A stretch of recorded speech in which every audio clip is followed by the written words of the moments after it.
Halo teman-teman pecinta sepak bola, selamat datang di channel Bola Kaki, channel yang berisi perkembangan informasi dan prediksi pertandingan sepak bola. Assalamualaikum warahmatullahi wabarakatuh, salam olahraga, salam sepak bola. Oke teman-teman, pagi ini gimana kabarnya? Sehat? Tetap semangat ya. Ketemu lagi dengan saya Mas Nanang di channel Bola Kaki. Sebelum lanjut kawan-kawan, teman-teman, saya ucapkan terima kasih yang sudah menonton channel saya dan yang sudah mensubscribe serta like and share. Tetap dukung channel saya, channel Bola Kaki, agar dapat memberikan informasi tentang perkembangan sepak bola nasional. Teman-teman, hari ini saya akan membahas tentang perkembangan timnas Indonesia Under-23 yang akan berlaga di ajang Piala Asia di Under-23 tentunya di Qatar. Untuk saat ini saya akan fokus membahas tentang lini pertahanan timnas Garuda Muda Indonesia. Kenapa ini penting untuk saya bicarakan? Karena dalam perhelatan yang akan diikuti timnas Under-23 ini, kita satu grup dengan tuan rumah Qatar, kemudian Australia dan Jordania. Ini teman-teman tentu sudah sama-sama paham, ini adalah grup yang cukup berat dan kemungkinan yang paling berat, karena di sini bertumpuk kekuatan pemain-pemain negara-negara yang sudah menjadi langganan Piala Asia Under-23. Untuk itu, maka pada fokus pertandingan pertama, diharapkan Sintayong dapat memberikan masukan, menerapkan strategi, serta menempatkan pemain-pemain yang pas untuk menghadang laju serangan pemain timnas Qatar. Dan yang terpenting adalah lini pertahanan. Bukan berarti lini yang lain itu tidak penting, semua penting, tapi fokus ke lini pertahanan, karena dari lini pertahanan ini diharapkan ketika lini pertahanan kita kokoh dan tidak mampu dijebol oleh musuh, oleh pasukan timnas Qatar, oleh Yazim Azaro dan Tamim Mansur dan kawan-kawan, maka akan muncul kepercayaan diri. Walaupun kita tahu timnas Under-23 ini mempunyai pemain-pemain belakang yang kita sudah tidak ragukan lagi. Beberapa di antara mereka yang sudah nyetel, sudah main bersama timnas senior, seperti Pratama Arhan, Justin Hapner, kemudian yang terbaru adalah Nathan Cho, dan juga sang kapten Rizky Ridho. Itu teman-teman. Jadi baik,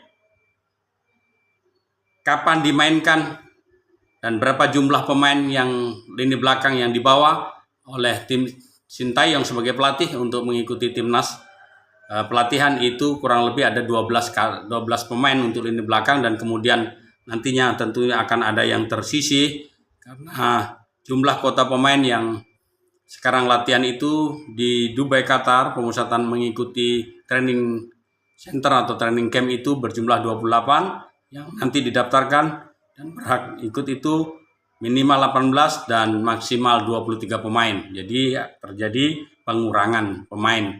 Hanya 23 pemain yang diizinkan untuk didaftarkan ke AFC dalam turnamen Under-23 ini. Nah, menarik kawan-kawan.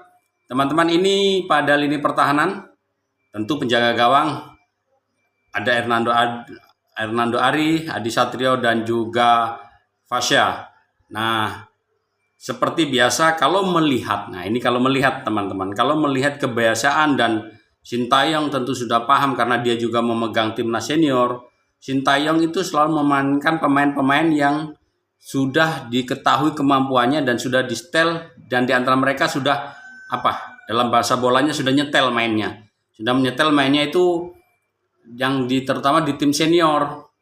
Nah, bukan berarti Alfian Dewangga, Komang Teguh, Muhammad Ferrari, kemudian Bagas Kava itu tidak dimainkan. Artinya tentu Sintayong dalam menerapkan taktik tidak mau mengambil resiko, terutama pada pertandingan pertama yang punya beban yang lebih tinggi, beban mental, karena pada pertandingan pertama ini biasanya memang jauh pressure lebih tinggi, apalagi menghadapi tuan rumah.